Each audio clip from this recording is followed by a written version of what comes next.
Bom, agora para a parte de orgânicos. No caso dos orgânicos, a gente continuando como recipientes, materiais e ambientes. Os orgânicos, o pensamento tem que ser um pouquinho inverso do inorgânico. Então, os orgânicos, a primeira premissa, a gente vai trabalhar com vidraria, certo? Vidraria, essa vidraria precisa estar limpa. Fábio, como é que eu faço? Como é que eu descontamino as frascarias para coleta de amostra ou para manuseio, principalmente para análise de VOC, tá? Normalmente, a gente tem que garantir que essa vidraria esteja limpa, utilizando o Extran tradicional, tá? Mas tem surfactante, mas tem isso, mas tem aquilo. Tá, depois do Extran, você usa o metanol e faz a secagem em estufa, tá? Por exemplo, voltando um pouquinho, o Extran para limpar a parte de inorgânico é um pouco arriscado. Ele pode ficar com um surfactante residual e a gente pode pegar os íons, né? Podem ficar presos ali. Então o risco é um pouco maior. Já na parte de orgânico, vale a pena. O que a gente precisa ter um pouco de cuidado, tá? É com relação à tampinha. Porque aí no caso do orgânico, a gente tem que ter isenção de fitalatos. Fitalatos em geral, né? Fitalatos, polímeros, plastificantes em geral vai me atrapalhar.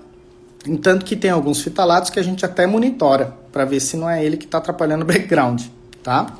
Então a gente faz essa limpeza com Extran, lava com metanol e depois faz uma secagem. Se você tiver uma estufa, recomendo para a gente garantir que esse metanol foi-se completamente.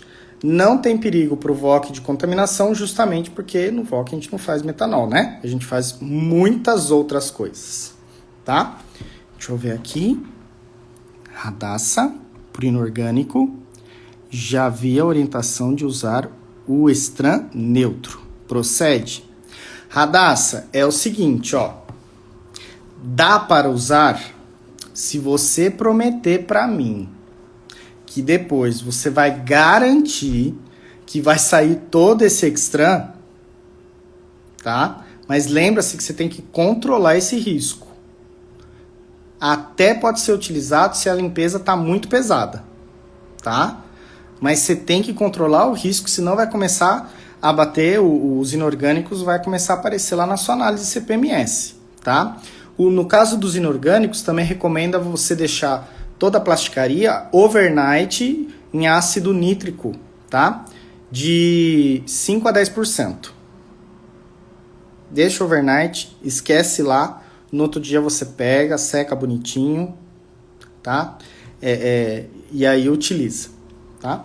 Quanto menos manipular, melhor depois da limpeza. Mas tem esse ponto aí, viu, Radassa? Lembre-se, você tem que controlar o risco, tá?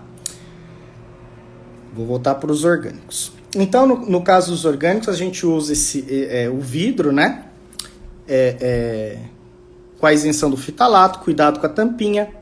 Aí, ó, prometeu, tá registrado, vai pro TZF Play. E, ó, é compromisso nosso, hein? É promessa, hein? Tá? Bom, voltando. Então, no caso dos VOCs e semi-VOCs, a gente vai trabalhar nesse sentido, com a parte de vidraria, tá? Houve uma outra pergunta aqui, sobre descontaminação de e vidraria e reutilização das análises de metais. Pronto, a gente falou. Qual a maneira correta de preservar uma amostra para análise de VOC? Gente, VOC... Primeiro, a amostragem tem que ser feita sem o surgimento de bolhas de oxigênio, viu? Radassa, a Bárbara tá aqui, ó, tem um monte de testemunha.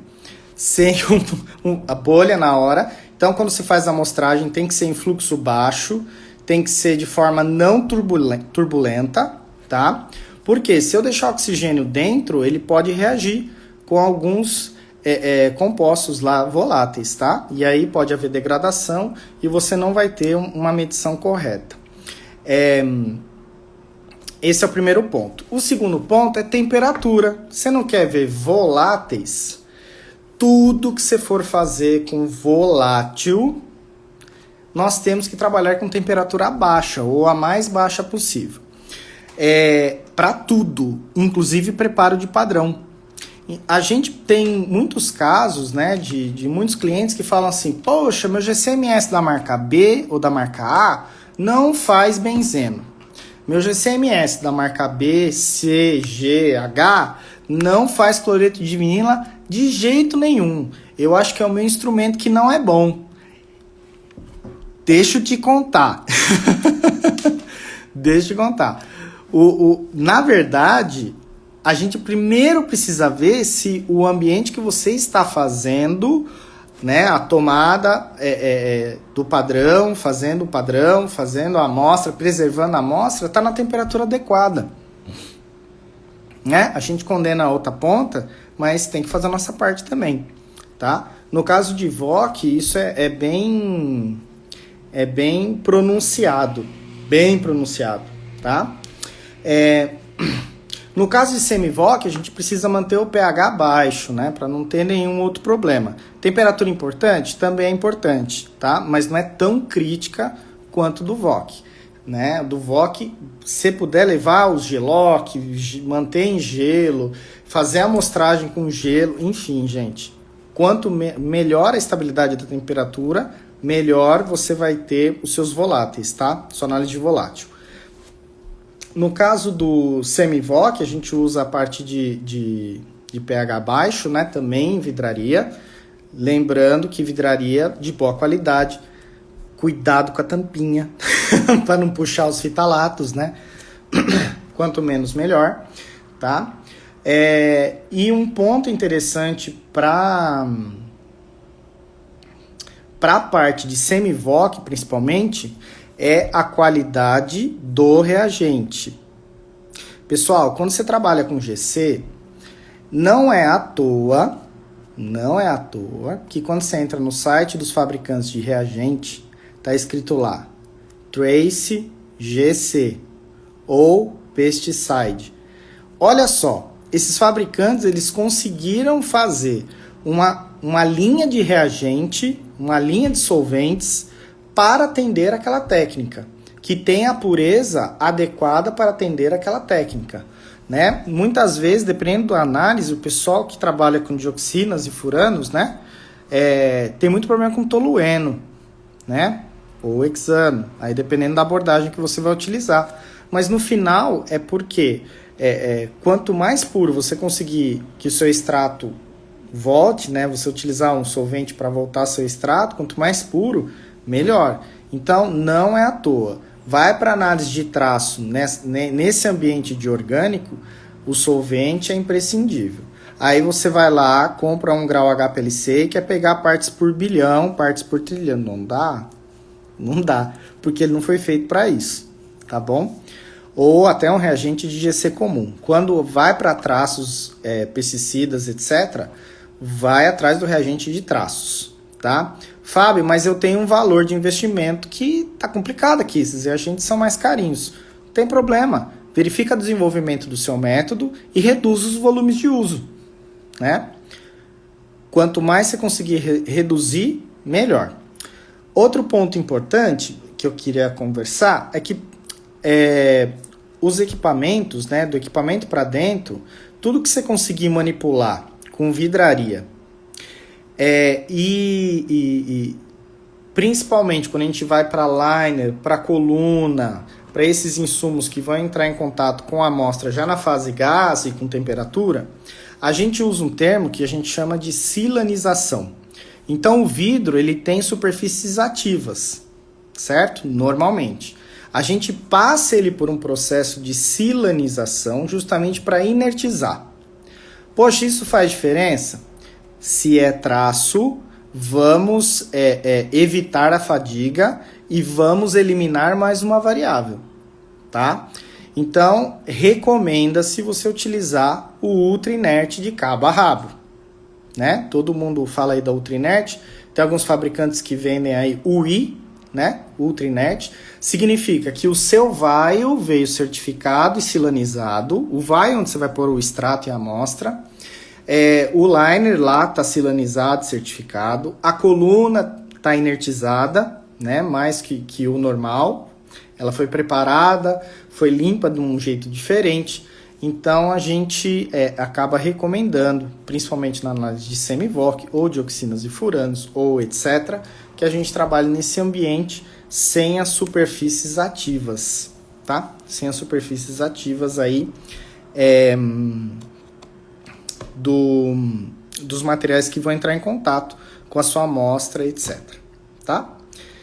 Então, para semi-VOC, a gente falou dos recipientes, a gente falou dos materiais, falamos dos cuidados que nós precisamos ter, faltou o ambiente.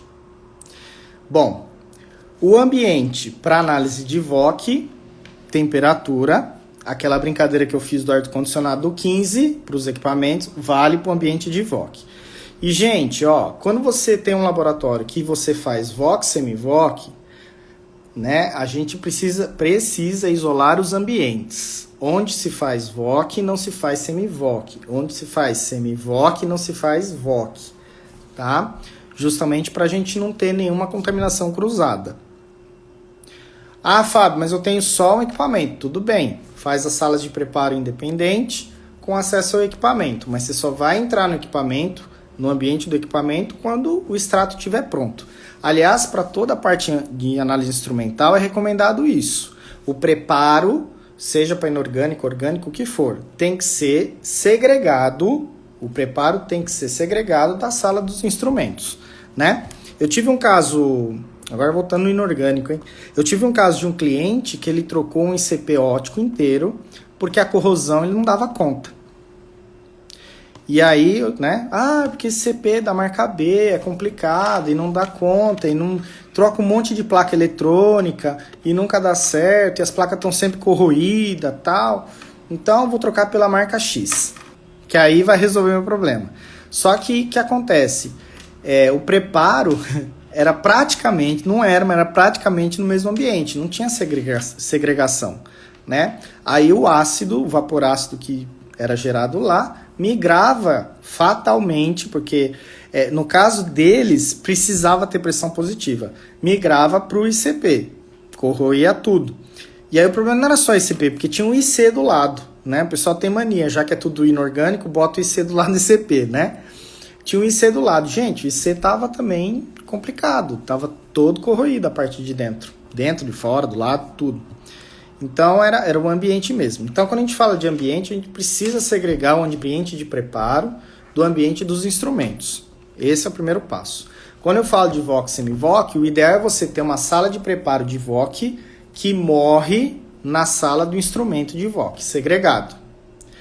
Uma sala de preparo de semi-VOC que morre, né, que é fechadinha, e acaba numa sala onde está o instrumento de semi-VOC. Fábio, não tem 2 GCMS, tem um só, não tem problema. Mas isole os ambientes de VOC e semi-VOC, tá? Os métodos são distintos, a complexidade de preparo é completamente distinta um do outro. E então vocês vão ver que o VOC é mais fácil, não é que é mais fácil, é que no VOC o equipamento prepara a amostra, né? No semi-VOC somos nós, tá? Seja ele para GC ou para HPLC. Para HPLC também é mais fácil, né? Enfim, tá? Beleza. Então, no ambiente dos orgânicos, a gente precisa de temperatura e salas segregadas. Teve uma coisa que eu não comentei. Aqui foi feito isso, histórico, tudo bonitinho. Teve uma coisa que eu não comentei da parte do ICP-MS, né? Principalmente quando está em traços. Eu conheci um cara que é sensacional. O pessoal falava que, né, era o que instalava os equipamentos. O nome dele é Carlos Laurindo, tá? Além de ser um cara sensacional para você trocar uma ideia, é um cara que viu a tecnologia de CPMS crescer desde os primeiros. E ele, para vocês terem uma ideia, só aprovava uma instalação se tivesse pressão positiva na sala.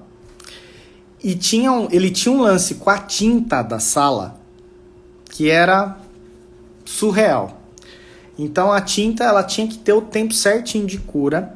Depois a sala tinha que ter tanto tempo com o ar circulando para garantir que a tinta, né, o residual de tinta, não ia influenciar no ICP-MS, tá? Porque até isso ele via que o background, a contagem de ICP-MS subia pelo background da tinta, até da tinta, tá? E aí tem um caso muito interessante que a gente pode fazer uma analogia com o VOC. O VOC também, né, é recomendado, né, que você não use perfume pro VOC. É assim, ó, tem que ir limpinho, mas não precisa ir cheiroso, tá? Porque, gente, uma vez eu fiz, teve um cliente nosso que eu acabei fazendo análise de perfume. Vocês não têm noção do que tem num perfume, né? A gente conseguiu identificar mais de 100 e tantos compostos, você não tem noção. E era maravilhoso, né? Porque ele tinha uma experiência, né, prática em cima disso, que o equipamento só afirmava o que ele já sabia. Então ele sabia exatamente quais os compostos que tinham. Mas era muito. Tinha coisas que eu conseguia identificar com a NIST do GSMS, tinha coisas que não. Aí tinha coisas que eu conseguia identificar com a deconvolução, tinha coisa que não. Então imagina se esse perfume, né, na hora que você está preparando a amostra, há uma migração, né? Então não é legal. Perfume, brinco, adereços, etc, etc, etc, é legal a gente evitar, tá? Na análise de traço são pontos de investigação, tá? Que mais? Alguém tem mais alguma dúvida pra gente bater um papo? Ó, no caso aqui das perguntas a respeito que a Juliane fez aqui, tá? Da descontaminação, frascaria, para VOC e metais, os recipientes para VOC e metais. Aí ela perguntou aqui, ó, eu gostaria de alguma referência sobre o assunto, se possível, tá? Se você está trabalhando com a parte de preparo de amostra, você tem o guia da ANA, da Agência Nacional de Águas, tá? Para a parte ambiental. Você tem a ABNT 9898, também para a parte ambiental. O Standard Métodos, tudo sobre a amostra. 1060. Sobre os métodos em si, o EPA tradicional 8260 para voláteis e o EPA tradicional também 8270 para semivoláteis. Tá? Bárbara, e traço no LC? Alguma recomendação? Sim. No caso do LC ou do LCMS, bom, se a gente vai para traço, a gente vai para o LCMS, na verdade o LCMS-MS, né? Que é o cara de traços, né? Fundamentalmente é a qualidade do meu solvente e do meu reagente, tá? Fundamentalmente são essas duas coisas que eu preciso ver quando eu faço análise de traço em LC massa-massa.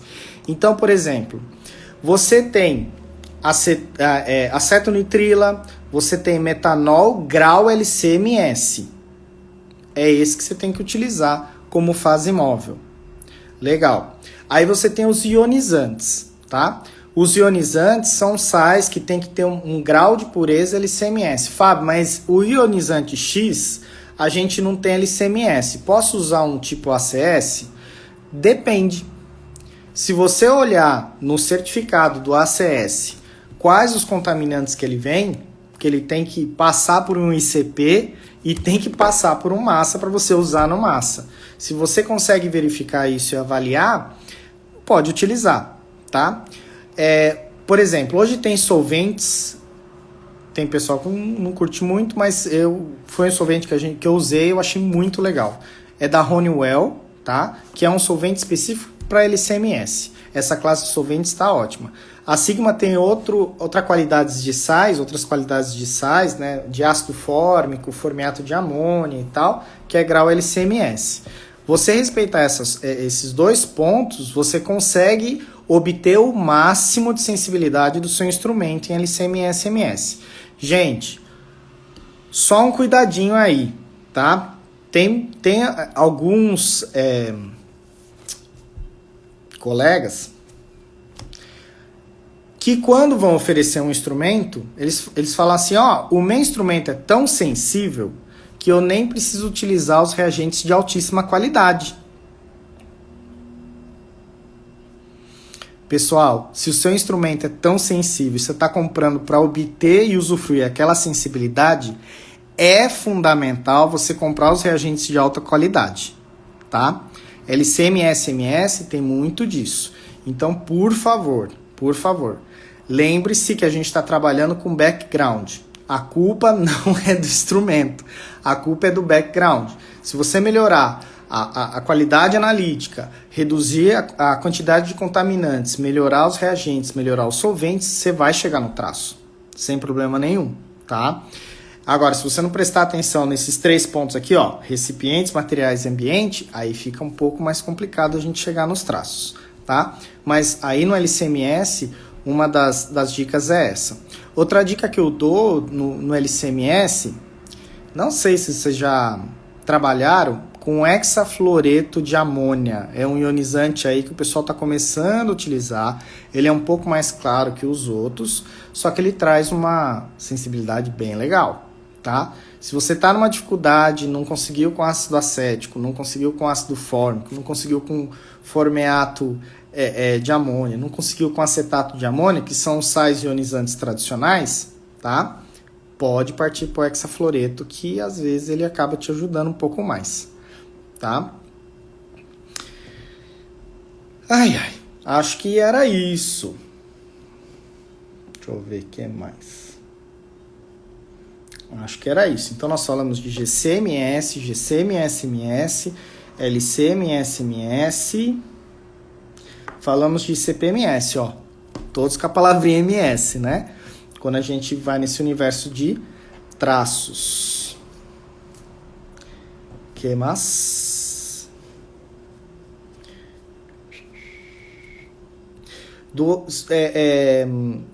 Tem um ponto. Eu tive uma experiência. Nossa, eu lembrei agora. Eu e a Thalita, né, para variar. Nós tivemos uma experiência para fazer uma metodologia que ele vai na ração, aí vai mais controlado, tá, gente? É tudo controlado. Então ele vai na ração aí para abatedouros, né? Principalmente na indústria de frango. E ela é super controlada. Nós temos alguns clientes que já fazem. E aí quando você bate o olho no limite de detecção, você fala, meu Deus. Os Estados Unidos aceitam tanto, o Brasil aceita tanto, a Rússia aceita 10 vezes menos do que os Estados Unidos, tá?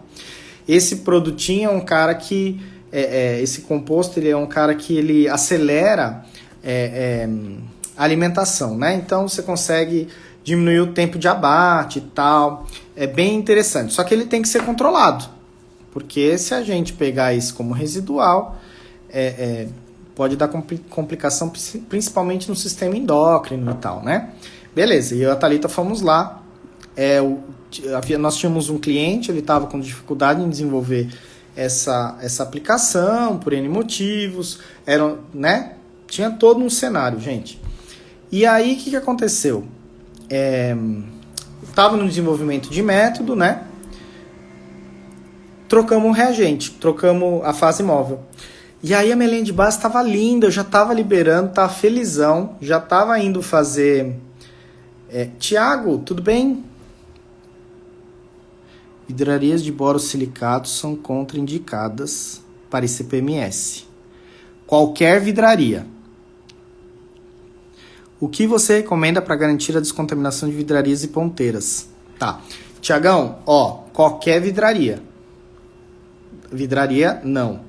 Trabalha com plástico, tá? A gente tem que armar o workflow, o fluxo com plástico, tá? A vidraria, boro, sílica, silício, tá? E quando é borosilicato, é borosilicato de alguma coisa. Borosilicato de sódio, borosilicato de cálcio, borosilicato de magnésio, borosilicato, certo? E uma vez eu fui numa empresa que fazia os vaios, fazia vidraria para instrumentação, principalmente analítica, e eles falaram que dependendo da característica do vidro, eles ainda adicionam arsênio, né? Então, vidro não, que aí pode acontecer a extração ou lixiviação que a gente fala, tá? Então, o que você puder mudar para plástico, coloca plástico, tudo que você puder, tá? A ponteira também, gente, toma cuidado, porque a ponteira, né, eu entendo a realidade nossa no Brasil, né, mas a ponteirinha, ela usou uma vez, joga fora, tá? A não ser que essa ponteira, você tá na mesma solução. Tem uma ponteira de diluente, né? O que eu tô pegando com ela? Só diluente. Não tô encostando em solução, não tô encostando no frasco de transferência. Ok. A partir do momento que, sem querer, encostei na solução de transferência ou no frasco de transferência, tem que descartar ela também, tá? Quando a origem é a mesma, tá? Então, ponteirinha, normalmente a gente descarta, tudo bem? E aí, no caso, vidraria para ICP óptico, para ICP-MS, não se utiliza. Antigamente, para absorção também não, forno de grafite também não. Para análise inorgânica, normalmente não. Antigamente, em absorção, o pessoal até usava, tá? Mas, lembrem-se, a absorção faz, na maioria das vezes, teor, né? Ou a gente trabalha com uma concentração acima de 0,1 ppm, tá? 0,1 ppm. Abaixo de 0,1 ppm, né? Abaixo de 1 ppm já começa a pegar o vidro para alguns compostos. Traços não tem jeito, ele vai te influenciar muito. Se você está trabalhando com ICP-MS, pode segregar o seu materialzinho com plástico. Não usa borosilicato, tá? E as ponteirinhas, de novo, eu sei a realidade do nosso país, né? Mas as ponteirinhas preferencialmente descartar, tá? Depois de utilizado. Kelly, no caso do absorção atômica, é arriscado, ok? Você utilizar vidro normal. É arriscado, principalmente se você for fazer análise desses que eu comentei, tá? Antigamente a gente utilizava quando a gente fazia análise de cálcio, sódio, magnésio, etc. Família 1A e 2A. Na família 1A e 2A, se a concentração está muito alta da amostra, esse contaminante ele existe no vidro, mas ele está pequenininho, então você nem vai perceber, tá? Agora, se você começar a fazer sua curva de 1 ppm a 10 ppm, 0,1 ppm a 10 ppm, tá? Normalmente o que o pessoal faz em absorção, aí provavelmente você vai começar a sentir. Então, eu recomendo para chama, forno, MPAS, ICP-OS, ICP-MS, a gente sempre trabalhar com plástico, na maior parte possível. Recomendo a limpeza antes do uso com ácidos? Thiago, recomendo, tá? Recomendo. Se você tá inseguro, comprou uma batelada ou alguns materiais, você tá inseguro, não sabe se ele foi limpo da forma correta, deixa ele overnight 10% de ácido nítrico no beckerzão de plástico, tá? De plástico, deixa de molho no beckerzão de plástico. Cálcio, cobre, aquele aqui, cálcio, cobre, zinco e magnésio. Tá. O cálcio pode ser que dê problema, o magnésio, dependendo da qualidade desse vidro, também pode ser que dê problema, tá? Pro cobre, pro zinco, não sei se você vai ter muita variação, mas para os dois da ponta, provavelmente vai ter. Inclusive, se você está fazendo curvinha e de vez em quando essa curvinha está variando e não está conseguindo passar o padrão de checagem, ou, né, você passa o padrão de checagem e vê que para alguns compostos ela não segura de um dia para o outro, tá? Ela não segura de um dia para o outro, você está fazendo muita curva, é que você pode estar tendo essa variação, porque hora ele passa, ele migra, né, do vidro para dentro da solução ácida uma quantidade. Ora ele migra menos, ora ele migra mais, tá? Então, se a gente puder tirar essa variável do fluxo, tá? Eu recomendo você trabalhar com os tubinhos Falcon. Nesse caso aqui, até tipo Falcon, com uma tampinha boa, né? A gente consegue trabalhar. Ó, quem tá aí, meu mano chegou aí, ó, Machadinho. Bem-vindo, viu? Obrigado por estar aqui. E, gente, ó, vou dedar. Esse cara aqui manja muito da parte de inorgânico, viu? Esse moço aí, se vocês quiserem entrar no Instagram dele, muito legal. Manja muito da parte de inorgânico. É o cara do Osmio. né? CPMS domina como ninguém. Não só esse CPMS, né, Machadinho? Tudo, né? É que aí você foi para esse lado, tá? Kelly, então é legal você tirar essa variável da análise, tá? Se você puder colocar tudo plástico, faz diluição bonitinho, tudo em plástico, tira os vidros pra gente evitar o resto. Só MS, ele não falou qual, tá vendo? Pode ser LCMS, pode ser GCMS, que ele sabe, que ele manja, que eu sei. Tá? Kelly, tudo bem? Fala que você tá aí, que eu vi as carinhas aqui de assustada. Fique conosco, hein? Por favor. Tiago, deu para esclarecer? Porque eu acho que quem pediu esse tema, inclusive, foi você, né? Se eu não me engano. E a gente faz com o maior carinho, viu? Pessoal aí, manda no direct da gente que a gente faz uma live só para vocês, que esses temas aqui são muito importantes. Ah, ufa, Kelly tá viva ainda, gente. Tá? Ai, que droga. Subiu o cronômetro. Pessoal, eu agradeço imensamente a presença de todos, tá? Por favor, mandem, o Thiago tá de prova, mandem pra gente os temas que vocês acham interessantes que a gente vai abordar aqui pra vocês. Não surta, respira que vai dar tudo certo, tá? Qualquer coisa, fala com a gente pelo direct que a gente ajuda. Valerinha, obrigado, a gente se vê amanhã, tá? E muito obrigado, gente, tá bom? Ixi, vamos derrubar aqui. Tá? Um abração a todos. Tchau, tchau, até a próxima.